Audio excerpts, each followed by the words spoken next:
conta da precificação do petróleo no cenário internacional, e hoje o petróleo vive um dia de um pouco mais de otimismo, né? O petróleo, neste exato momento, subindo 2,07%, retomando o petróleo Brent à casa dos $86,78 o barril.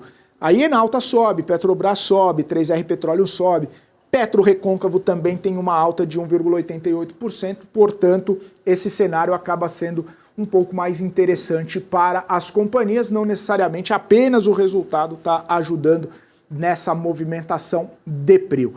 Agora sim, hein? 11 horas e 42 minutos, eu quero voltar com a Zeina Latif, já agradecendo a paciência de reconectar com a gente mais uma vez. Obrigado por permanecer aqui com a gente, Zeina. Vou retomar o raciocínio, vamos ver se a gente consegue dessa vez. Espero que sim, estou torcendo. Estava falando a respeito da mudança do rating no Brasil no meio do ano, que acabou trazendo um certo otimismo. E aí, com esse cenário mais turbulento que estamos passando agora, se essa discussão de grau de investimento, de melhora no ambiente de rating para o Brasil ficou para trás, e se esse momento que estamos passando agora, inclusive com as discussões fiscais recentes, isso pode afetar no rating, inclusive ter uma redução na avaliação das agências de classificação de risco. Muito bem. Vocês estão me ouvindo bem agora? Agora eu ouço, alto e claro.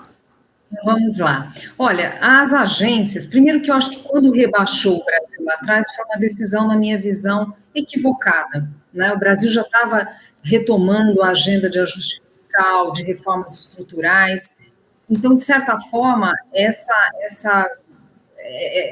esses movimentos recentes de melhorar a nota, eu acho que é um pouco que, assim, correção de um erro lá de trás. Mas, enfim, tem uma variável que ela é chave, tanto pelo seu efeito direto, né, como, obviamente, o efeito indireto nas contas públicas, que é o crescimento. O Brasil tem surpreendido, o Brasil tem tido desempenho econômico que tem surpreendido positivamente.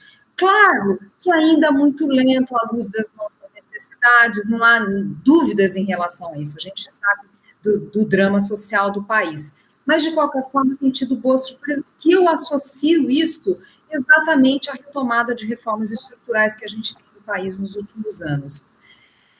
E, obviamente, não vejo por isso razão para rebaixar a nota de crédito do Brasil. Esse é um primeiro ponto. Claro que conquistar o investment grade depende de insistirmos nessa trajetória de reformas estruturais. A reforma tributária é um passo muito importante, a gente sabe do conjunto dos fatores que compõem esse chamado custo Brasil. A questão da tributação sobre o consumo é um ponto central, é um ponto nevrálgico ali, né? Mesmo esse projeto está sendo discutido no Congresso, mesmo enfraquecido, nisso, fizeram concessão demais, inseriram distorções, mas mesmo assim é um passo muito importante em relação ao sistema que a gente tem atualmente, que é, todos sabem, caótico. Geram muitas distorções na economia.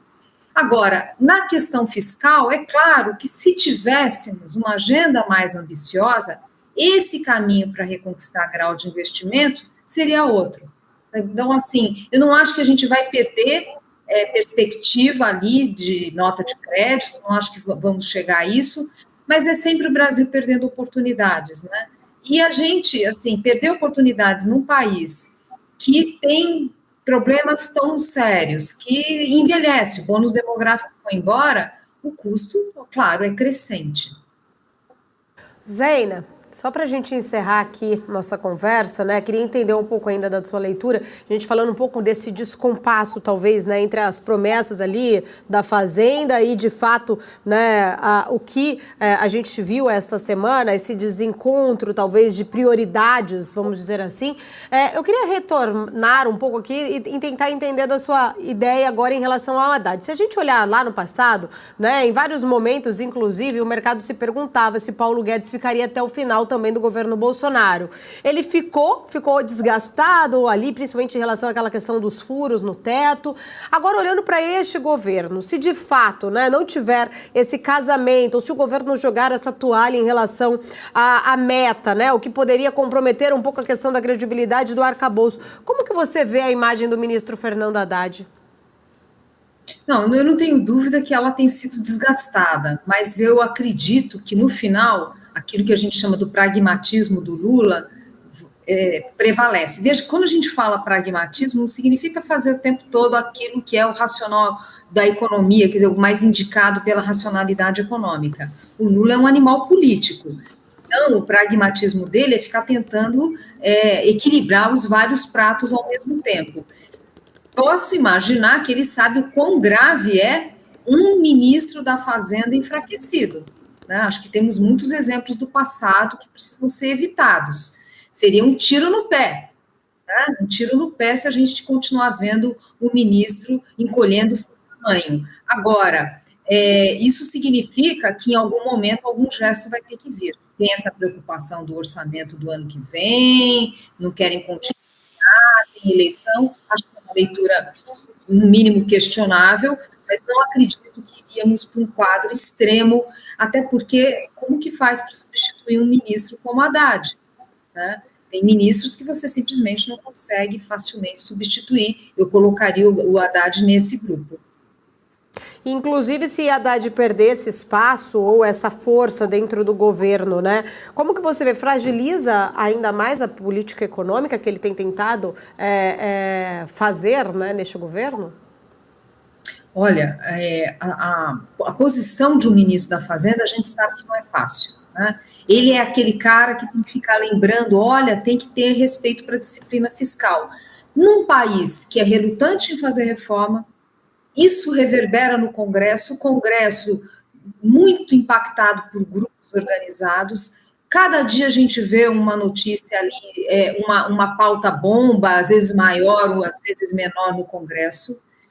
Muita pressão dentro do governo, e aí você tem um ministro da Fazenda tentando lembrar que, olha, tem que ter um mínimo de compromisso com disciplina fiscal. Então, aquela cadeira não é nada fácil. Ela não é nada fácil. O que eu acredito é que, no fundo, todo o desenho do arcabouço fiscal, o anúncio das metas que de largada foram consideradas muito ambiciosas, no fundo é reflexo de um governo que fez uma escolha por aumentar os gastos. E o ministro não tem como desviar muito disso. Sempre quando a gente fala de reformas estruturais, de rever a qualidade do gasto público, rever política pública, isso não pode ser só agenda de ministro da Fazenda. A gente viu a experiência do Paulo Guedes lá atrás. Tem que ser do governo, né? Tem que ser do governo. Acho que um grande teste vai ser qual vai ser, portanto, a capacidade do Haddad de tentar trazer essa agenda para o governo, né? E, obviamente, o Lula vai ter que valorizar isso, né? Porque estamos no início de governo e já com esse desgaste enorme. Como vão ser os próximos anos se continuar nessa toada? Muito bom. Zeina Latifi, quero agradecer. Muito obrigada por estar aqui com a gente. Sempre um prazer falar contigo. Fica o convite para voltar mais vezes. PMC News. Informação que gera valor.